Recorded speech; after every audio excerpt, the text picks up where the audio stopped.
Yo, you little shit. So I had kind of like 2 revisions of this script that I wrote for this video. I had played 5 hours on my first stream and didn't play at all. And then I had kind of wrote down my thoughts and then came back, played another 5 hours, and I came back and I've added a few things. But similar to Breath of the Wild, which we're going to be referring to a decent amount during the exploration piece of this first impressions video, 10 hours in and I'm already sold. Like, this might be the best game of 2020, hands down.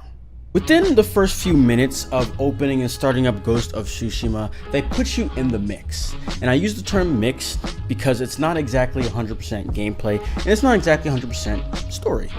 This isn't that foreign, but for some reason it just feels so smooth in this game. Start with a little background of the world, into some basic gameplay that for some odd reason was very satisfying. Double team that. Let's go. The combat's not even doing anything and I'm liking it already. And then back to a little bit more of the story and world building. We gotta stop right here and talk about that for a little bit, because a lot of people, the talk on the internet, should I say, is about that first 30 minutes to an hour. People are saying it's unbearable. Maybe not, they don't use that term, but a guy on Twitter, Nibelian, you might know of him, he calls it as it's chewy. What does that mean? So like I mentioned, I had about 2 revisions or whatever of writing the script, 5 hours, added additional 5 hours. In that downtime between my 2 initial sessions, I did a little bit more research, trying to understand what these guys are talking about, where they're coming from, because I'm a reasonable person. What can I say? It makes a little bit more sense, right? I think I understand where the whole 83 Metacritic score is coming from, because I was ranting on Twitter like, bro, this is not an 83, this is 90, no less.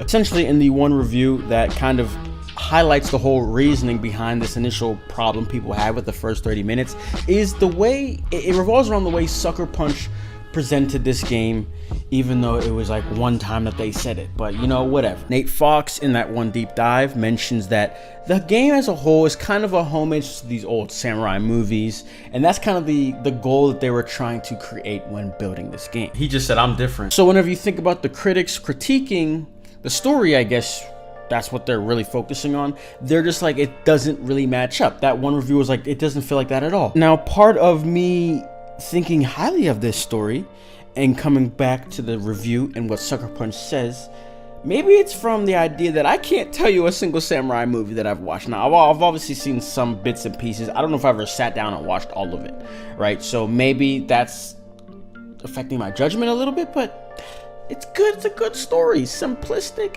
but I'm interested in it. I love it so far. And the last piece on the whole intro part of the game, man, it was just smooth. From the way we started hearing about the world into a little bit of gameplay back to the world, it just felt smooth. It's nothing out of the ordinary, but I just felt like it was moving at a very good pace. As a whole, the combat and exploration are simple, but have depth. So with that being said, let's talk about the combat. Holy balls.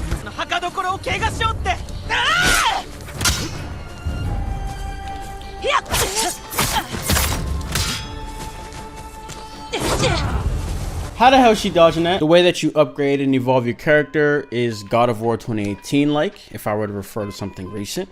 And then it has some Neo similarities in the stances that they introduced, and then some Sekiro sprinkled on top of it with the way that the parrying is so rewarding. But it's funny because it has those 2 things that are from 2 different games, but it still feels like its own entire thing. And again, coming back to that whole simple concept, I want to point out that while there is a lot that you're seeing when you go to the upgrade screen and all that kind of stuff, but it is not that complex. The stances have multiple upgrading paths and things like that, but like a simple read of the description and you're like, oh, okay, that's cool. And the stances, it's kind of just an extra move, not so much super combat changing. So overall, it doesn't feel overwhelming when you're looking at it and you have all these options available. It just is simple and smooth. It just, again, I'm using those words. The concept is straightforward, but don't let that make you think that it's an easy game. And I think with that, I should tell you, if you are competent in any sense in video games at all, please play hard mode. right? It's not like it's not a big difference, right? You will feel a little bit of a difficulty spike, but it's not enough to destroy your spirit. You die, when you're coming back, you're like, no, I got this. Another thing that I was enjoying about the game early was the fact that I was unlocking a lot of stuff. And it's interesting because at the start you unlock a lot of stuff, but then as the world expands, the whole upgrading part piece and all that kind of stuff also slows down a little bit. But on that note, if you remember, they said you can kind of play how you want, as a samurai or as a ghost, which is more of a stealthy gameplay style. But what they didn't mention is the fact that the ghost playstyle kind of just naturally gets expanded upon as you're progressing the main game as a whole. Whereas a samurai stance, all those kind of things, you gotta kind of do side stuff to get those technical points to be able to unlock the stuff. So it's like you're always, no matter what playthrough you do, you're gonna be unlocking ghost abilities. So you really have a choice of how to play. Not just full samurai, not just full ghost. You can do a little bit of a pseudo half samurai where every time you have the ability to, you stand off like I do, but at the same time I utilize some of the ghost abilities. The kunai, is the kunai part of it? I think the kunai is part of it, yeah. The smoke bomb, the sticky bomb, some of the things that we've seen already. So you can kind of do a little bit of a hybrid approach. And the best part about all of this is that both gameplay styles are enjoyable. Like they have their own very unique offerings that you could have a lot of fun with. So whichever choice you pick, whichever playstyle you pick, you're not missing out really, because you're gonna enjoy it. And then again, it's very simple, you know, like it's just as simple as throwing out a kunai, utilizing some of those ghost abilities to make the overwhelming amount of enemies coming at you a little bit easier. So it's just simple, straightforward, smooth. Again, those are the key terms of this game. Simple and smooth. Not very complex to confuse you, but just the right amount of depth to add an addictive level of fun. Honestly, this is the craziest part. I don't got as much to say about it because we don't got to go as in depth, because all you need to understand is that this exploration was done right, bro. Oh, and it's just so pleasing to have another very good open world game like Breath of the Wild, because I think we all understand and know how easy it is to drop the ball on an open world game. And if you remember in my previous Ghost of Tsushima video, we were taught, I was surprised that this game is going to be open world. Then we remembered it's Sucker Punch, like they're known to do this. And the thing with that is their open worlds are never like awful, never awful. They do a pretty good job, but it's never amazing. So it only makes sense for them to finally really get it right with Ghost of Tsushima. Like I said, this is where I really refer to Breath of the Wild a lot, because that alone, that aspect of exploration was the main reason why I literally fell in love with Breath of the Wild. It's my 2017 game of the year, game of the generation, almost. Oh my God, if it wasn't for Bloodborne. The best way to judge an open world is kind of like through this kind of test, right?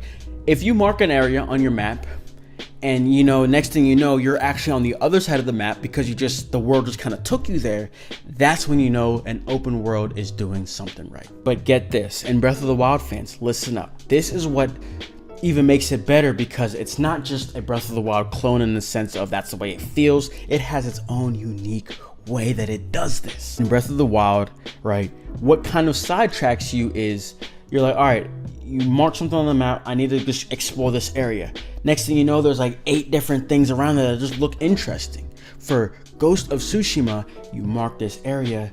As you're going there, Mongols are attacking, so you gotta go, you know, tussle a little bit. Next thing you know, some villager runs up to you and is like, hey, help me. My wife in my little town is getting attacked. So it becomes into a little miniature story. Next thing you know, then a fox den, and then you know there's a bird taking you somewhere, then the bamboos.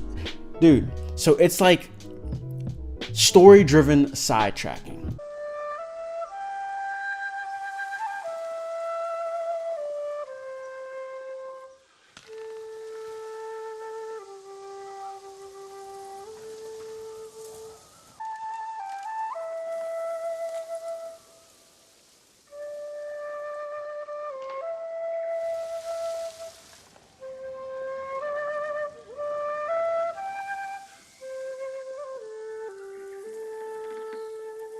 This is gonna sound weird, but like, the story in Ghost of Tsushima feels like it's unintrusive.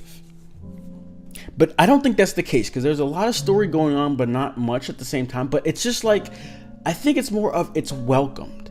The side quests are extremely enjoyable and interesting. It's just ridiculous. So it's like, while there's story always happening to some capacity, it's one, not too complex, so it doesn't feel that crazy. Number one. Two, it's good, so you're interested in it. There's funny ones, there's serious ones.